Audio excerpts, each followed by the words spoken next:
नमस्कार। इस वीडियो में हम नंबर सीरीज़ के कुछ और क्वेश्चंस सॉल्व करने जा रहे हैं। तो चलिए शुरू करते हैं। तो कॉमन क्वेश्चन लिखा गया है, फिल द ब्लैंक्स प्लेसेस। जो रिक्त जगह है उसको हमें भरना है। तो एग्जाम्पल नंबर वन में पूछा गया है कि ये जो दिया गया टेबल है, इसमें जो ब्लैंक प्लेस है यहाँ, वहाँ कौन सा नंबर आएगा। ठीक है, इस तरह के जो एग्जाम्पल होंगे वो हम दो तरीके से सॉल्व करेंगे। पहला तरीका होगा, हम कॉलम सम फाइंड आउट करेंगे, रो सम फाइंड आउट करेंगे और उनमें कुछ पैटर्न दिखता है क्या वो देखेंगे। अगर हमें पैटर्न फाइंड आउट कर पाते हैं तो उस पैटर्न के हिसाब से हम नंबर फाइंड आउट करेंगे। अगर हम दूसरा तरीका यह है कि अगर कोई पैटर्न नहीं मिलता तो हम क्या करेंगे, वो जो दिए गए नंबर है उनको हम इंक्रीजिंग या डिक्रीजिंग ऑर्डर में लिख लेंगे और उनमें पैटर्न फाइंड आउट करके उस पैटर्न के हिसाब से हम नंबर फाइंड आउट करेंगे। तो इस एग्जांपल में पहले रो का जो सम है वो आता है 4 + 8 + 1 13। थर्ड रो का 2 + 3 + 8 13। फर्स्ट कॉलम का 4 + 7 + 2 13 और थर्ड कॉलम का 4 + 1 5 + 8 13। तो इसमें पैटर्न है, जो रो होंगे और कॉलम होंगे उनकी सम 13 आनी चाहिए। ठीक है, अगर यहाँ पे x होगा तो x जिस कॉलम में है उसकी सम, उस कॉलम की सम 13, उस रो की सम 13 आनी चाहिए। तो 7 + x + 4 क्या होना चाहिए, 13 होना चाहिए। इसका मतलब x क्या होना चाहिए, 2। तो हमारा आंसर होगा 2। यहाँ पे आप चेक कर सकते हैं, अगर आप x = 2 रख लेते हैं तो उस कॉलम में सम आएगी 2 + 8 10 + 3 13। तो चलिए सेकंड एग्जांपल कर लेते हैं। इस एग्जांपल में फर्स्ट रो जो है उसका सम आएगा 17 + 5 22 + 8 30। लास्ट रो का आएगा 10 + 11 21 + 9 30। फर्स्ट कॉलम का आएगा 8 + 12 20 + 10 30 और लास्ट कॉलम का आएगा 16 + 5 21 + 9 30। सो पैटर्न क्या है, जो रो और कॉलम है उनका जो सम होगा वो 30 आएगा। अगर यहाँ x होगा तो इस कॉलम का और इस रो का सम क्या आना चाहिए, 30 आना चाहिए। तो इसका मतलब 12 + x + 16 क्या होना चाहिए, 30 होना चाहिए। अगर 12 और 16 28 होते हैं तो x होना चाहिए 2। ठीक है, तो अगर हम यहाँ पे x = 2 रखते हैं तो जो कॉलम है उसकी सम आती है 17 + 2 19 + 11 30। सो हमारा आंसर होगा 2। ठीक है, चलिए अब थर्ड एग्जांपल देख लेते हैं। इसमें आप रो सम और कॉलम सम भी कैलकुलेट कर सकते हैं, बट इसके अलावा एक और इजी पैटर्न इसमें है, वो आप देख लीजिएगा। यहाँ पे 13 है, 14 है, 15 है, 16 17 18 19 20। इसके बाद क्या आएगा, 21। सो हमारा आंसर होगा बी।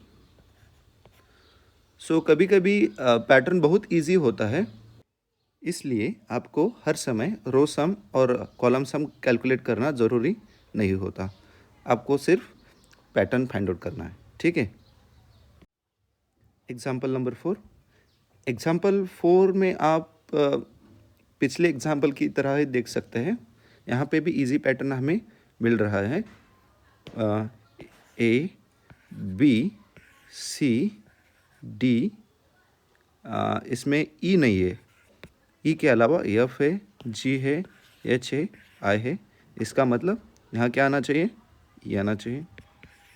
ठीक है, अब आप पूछेंगे कि ये तो नंबर सीरीज़ का क्वेश्चन नहीं, लेकिन हम इसे इस तरह भी देख सकते हैं। ए जो है वो है फर्स्ट अल्फ़ाबेट, तो हम लिखेंगे 1। बी जो है वो सेकंड अल्फ़ाबेट है, तो उसे हम लिखेंगे, बी की जगह लिखेंगे 2। सी जो है वो थर्ड अल्फ़ाबेट है, सी की जगह लिखेंगे 3। उसी तरह डी की जगह 4, एफ की जगह 6, जी की जगह 7, एच की जगह 8 और आई की जगह 9, क्योंकि वो 9th अल्फ़ाबेट है। अब इसमें हम पैटर्न देखेंगे, इजी सा पैटर्न है। 1 2 3 4 6 7 8 और 9, इसमें 5 की कमी है, तो यहाँ आएगा 5। और 5th अल्फ़ाबेट कौन सा होगा? A B C D और E, तो हमारा आंसर होगा E। इसी तरह हम इसे ऐसे भी सॉल्व कर सकते हैं। नेक्स्ट एग्जाम्पल, एग्जाम्पल नंबर 5, इसमें हम कैलकुलेट करेंगे रो सम एंड कॉलम सम। तो रो सम आएगी 7 + 2 9, 9 + 17 26, और जो थर्ड रो है उसकी सम आएगी 19 + 5 24, 24 और 23 47।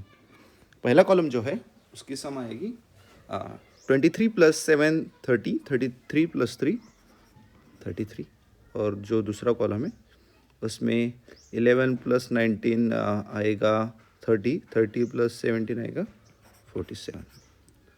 तो इसमें तो कुछ पैटर्न दिख नहीं रहा है, तो फिर हम क्या करेंगे, ये जो नंबर है वो इंक्रीजिंग ऑर्डर से लिख लेते हैं। 2 3 5 7 11, 11 के बाद आता है 17, 17 के बाद आता है 19, 19 के बाद आता है 23। तो अब ज़रा इसे गौर से देख लीजिएगा, ये जो ऑल जो है वो प्राइम नंबर्स है। 2 प्राइम नंबर है, 3 प्राइम नंबर है, 5 7 11 17 19 और 23, और ये सब जो प्राइम नंबर है वो क्रम से आ रहे हैं। इसका मतलब ये 2 जो है पहला प्राइम है, 3 जो है दूसरा प्राइम है, 5 जो है वो थर्ड प्राइम है, इसी तरह। लेकिन इसमें एक प्राइम मिसिंग है। 11 के बाद जो 13 आना चाहिए वो मिसिंग है। इसके अलावा सब जो है वो क्रम से आते हैं। इसका मतलब ये जो रिक्त जगह होगी उसमें कौन सा नंबर आएगा? 13। सो हमारा करेक्ट आंसर होगा ऑप्शन बी। ओके, सो यहाँ पे पैटर्न क्या है? All prime numbers occurs in order. ठीक है। इसी तरह अगर कोई रिलेशन हम रो सम और कॉलम सम में नहीं फाइंड कर पाते हैं, तो सभी नंबर जो है वो इंक्रीजिंग ऑर्डर या डिक्रीजिंग ऑर्डर में लिखेंगे और उसमें पैटर्न फाइंड आउट करेंगे, और उस पैटर्न के हिसाब से हम नंबर निकालेंगे। ठीक है। एग्जाम्पल नंबर 6 करते हैं। अब इस एग्जाम्पल में हमें व्हील दिया गया है और यहाँ पे कुछ पैटर्न दिख नहीं रहा है, इसलिए हम सभी नंबर जो है उनको इंक्रीजिंग ऑर्डर में लिख लेते हैं। 3 8 21 29 38, 38 के बाद आएगा 48, और 48 के बाद आएगा 59। यहाँ पे 20 और 29 के बीच 8 का डिफरेंस है, 29 और 38 के बीच 9 का डिफरेंस, यहाँ पे 10 का, यहाँ पे 11 का। इसका मतलब 8 और 21 में एक नंबर ऐसा है, इसके पहले 3 और 8 का डिफरेंस लिख लेते हैं, वो है 5। इसका मतलब 21 और 8 के बीच में एक नंबर है x, जिसका 21 के साथ डिफरेंस आएगा 7। ठीक है, x 21 के बीच का डिफरेंस आएगा 7, और 8 और x के बीच का डिफरेंस आएगा 6। इससे क्या होगा, ये जो श्रृंखला है वो पूरी हो जाएगी। इसका मतलब 5 6 7 8, 5 6 7 8 9 10 और 11।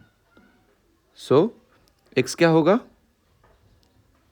x - 8 होगा 6। इसका मतलब x = 14। और आप ऐसे भी लिख सकते हैं 21 - x होना चाहिए 7। इसका मतलब x = 21 - 7 होता है 14। सो आंसर होगा B, 14। Next example, example number 7। ये बहुत इंटरेस्टिंग क्वेश्चन है। क्या दिया है, इस समस्या में हर एक अक्षर किसी अंक का संकेतन है, तो इस ए किस अंक का संकेतन होगा। तो हमें क्या करना है, ये जो ए पी एल, ए कोई डिजिट होगा, पी कोई डिजिट होगा, एल कोई डिजिट होगा, और इससे ए पी एल एक नंबर फॉर्म होगा, और इसको ऐड किया है 3 टाइम्स, ठीक है। तो हमें इसके एडिशन करने होंगे। इसके लिए हम ऐड करेंगे एल को पहले। एल जो डिजिट है वो 3 बार ऐड करेंगे, इसका मतलब L plus L plus L वो होता है 3L। तो हमें 1 to 9 डिजिट में से वो डिजिट फाइंड आउट करना है जिसे हम 3 से मल्टीप्लाई करेंगे तो यूनिट प्लेस होगा, वहाँ पे फिर एल आ जाएगा। तो अगर लिख लेते हैं 1 2 3 4 5 6 7 8 9, हर किसी को हम 3 से मल्टीप्लाई करेंगे। 3